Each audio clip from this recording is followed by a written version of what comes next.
গ্রামের চাচাতো বোন বয়সে আমার অনেক বড়, কিন্তু তারপরেও সে আমার সাথে চলাফেরা করতো। জানি না ওরা আমার সাথে চলাফেরা করে কি মজা পেত, কিন্তু আমার সাথে থাকতে অনেক স্বাচ্ছন্দ্য বোধ করতো।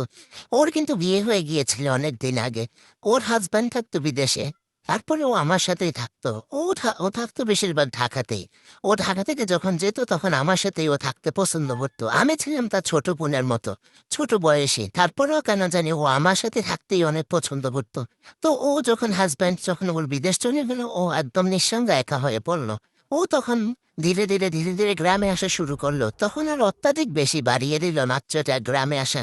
তো ও যখন গ্রামে আসতে শুরু করলো, গ্রামেরই আর অন্য বাড়ির একটা চাচাতো ভাই তাকে দেখে অনেক পছন্দ করতো। তো একদিন দুদিন তিন দিন ওকে অনেক পছন্দ করতো, বাড়ির আশেপাশে ঘোরাঘুরি করতো, কিন্তু ও কখনো তাকে মানে পাত্তেই দিত না।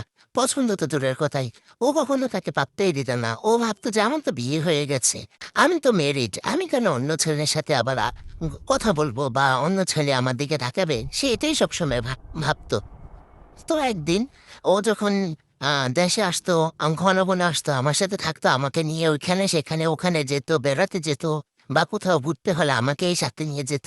তো একদিন সে করলো কি, আমাকে বলল চলো আমরা আজকে একটু বাড়ির বাহিরে বের হব। তা আমি ভাবছিলাম হয়তো বা এভাবেই বের হবে, কিন্তু তার মনে যে ওই ছেলেটার জন্য কিছু কিছু মায়া ভিতরে ভিতরে জন্মে নিয়েছিল সেটা তো আমি জানতাম না।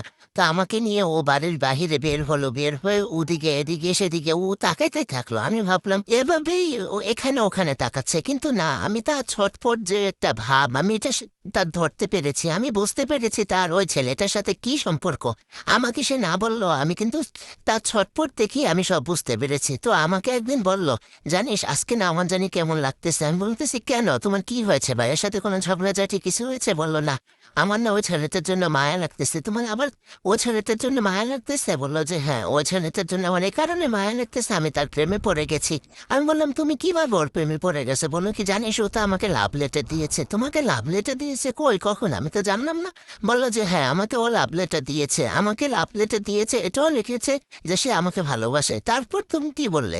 ও বললো আমি এখনো তো কিছু বলিনি, কিন্তু আমি ওকে ঠিক সময় মতো বলে দেবো। আমি কি, তুমি কি বলবো ওকে?